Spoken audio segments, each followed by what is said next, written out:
Hello అండి, నమస్తే అందరికీ. అందరు బాగున్నారా? మేమైతే చాలా బాగున్నాం. మీరందరూ బాగుండాలి. ఈరోజు విషయం వచ్చేసి ఏంటంటే కొబ్బరికాయ, పచ్చి కొబ్బరికాయను కొట్టేసినాక పక్కకు పడేస్తాం కదా. దేవుని కాడనైనా బయట గోపురాల కాడ మన ఇంట్లో దేవుని దగ్గర కొట్టినా కానీ అది అనేది ఏంటంటే కొంతమంది జాగ్రత్తగా ఎండబెట్టుకొని వాడుకుంటారు, మరి కొంతమంది ఏంటంటే పక్కకు పడేస్తారు. సో అందువల్ల ఏంటంటే ఆ కొబ్బరికాయ అనేది బూజు వస్తుంది. అలా పారేయకుండా చిన్న చిట్కా చెప్తాను, మీకు వీడియో చేసి చూపిస్తాను. కొబ్బరికాయ నుంచి కొబ్బరి నూనె ఎలా తయారు చేయాలో ఈరోజు వీడియో చూపిస్తాను. ఇదిగోండి కొబ్బరికాయ. ఇలా కొంచెం సైడ్ మచ్చలు వచ్చినా పర్వాలేదు. కొబ్బరికాయ కొట్టిన 3-4 రోజుల దాకా కొబ్బరి నూనె చేయడానికి పని చేస్తుంది. ఇదిగోండి కొబ్బరికాయ, 2 కొబ్బరికాయలు ఉన్నాయి. వాటితోటి నూనె ఎలా చేస్తారో వీడియో చూపిస్తాను. ఇదిగోండి కొబ్బరికాయ చెక్కను పళ్ళగొట్టుకోవాలి ఈ విధంగా.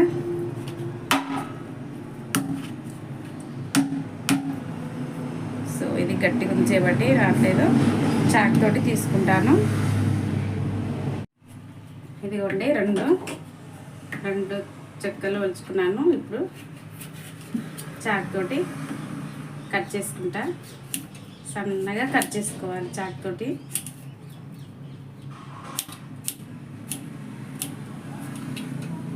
మిక్సీలో వేసి మెత్తగా రుబ్బాలి. వీటిని చేపట్టి చిన్నగా కట్ చేసుకోవాలి.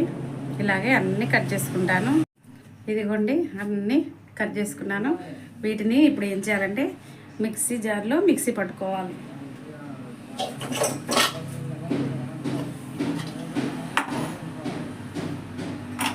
కొద్దిగా వాటర్ పోసుకుంటూ వీటిని మిక్సీ పట్టుకుందాం. ఓకే అండి. గిన్నె, దీంట్లో ఏం చేయాలంటే ఇలా పెట్టి, ఇదిగోండి మిక్సీ పట్టింది కదా, మిక్సీ కొద్దిగా వాటర్ పోసుకుంటూ లూజ్గా పట్టాలి.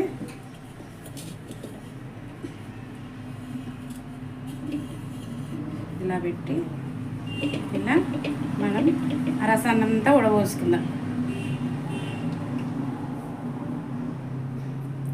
రసం మరకే కిందికి కారాలి. ఇలా పట్టుకుంటే అంతా చుక్క లేకుండా అంతా గిన్నెలోకి పడుతుంది.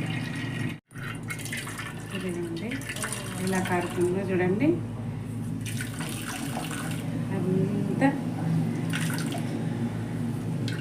దీంతో కొబ్బరి నూనె తయారవుతుంది. ఇదిగోండి పిప్పి పిండింది ఉంది కదా, పిప్పి అది అడుగుది. ఇందులో కొద్దిగా వాటర్ వేసి కూడా మళ్ళీ మిక్సీ పట్టుకొని మళ్ళీ ఒక రౌండ్ చేసుకోవచ్చు, కాకపోతే మీ ఓపిక అది. ఇదిగోండి మిగిలిన కొబ్బరి కూడా మిక్సీ పట్టుకొని ఇలా కొబ్బరి పాలు ఇలా రుద్దుతున్నాను.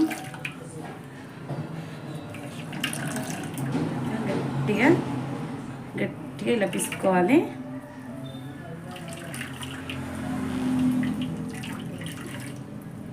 ఇదిగోండి పిప్పి.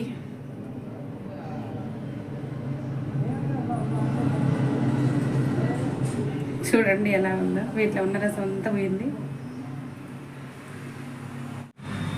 ఓకే అండి, ఇప్పుడు స్టవ్ వంట పెట్టుకుంటున్నాను.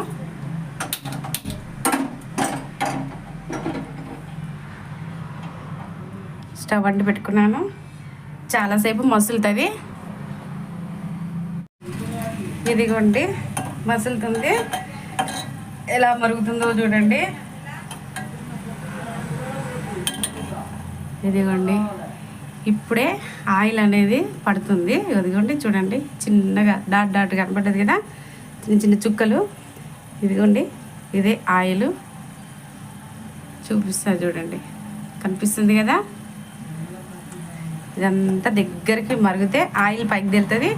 ఇది అనేది పిప్పి అనేది అడుక్కు చేరుతుంది. ఇంకా కాసేపు మరగబెడదాం. చూడండి ఆయిల్ ఎలా కనిపిస్తుందో. నేను రెండు అంటే కొబ్బరికాయ, ఒక్క కొబ్బరికాయ 2 చిప్పలు తీసుకున్నాను అంతే. ఎన్ని కొబ్బరికాయలు పెట్టి తీసుకుంటే అంత ఆయిల్ ఎక్కువ వస్తుంది.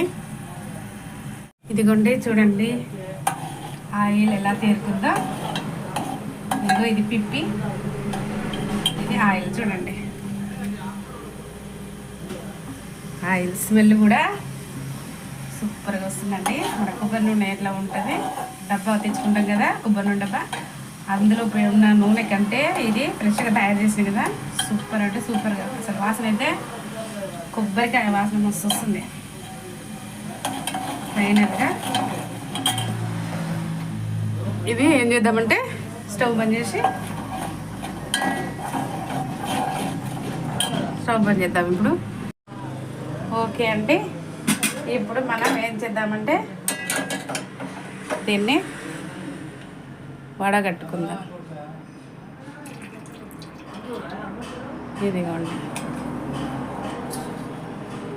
ఇదిగోండి ఎలా ఉందో. గిన్నెకి అంతా అతుకపోయింది, ఈ మడ్డి అంతా అతుకుంది. ఆయిల్ వడపోసుకుంటున్నాను.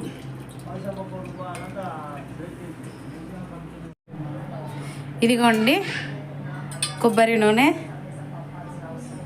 తయారైంది చూడండి. కల్తీ లేని ఆయిల్, మనము నేరుగా ఇంట్లోనే తయారు చేసుకున్నాం కాబట్టి ఇందులో ఏ కల్తీ అనేది లేదు.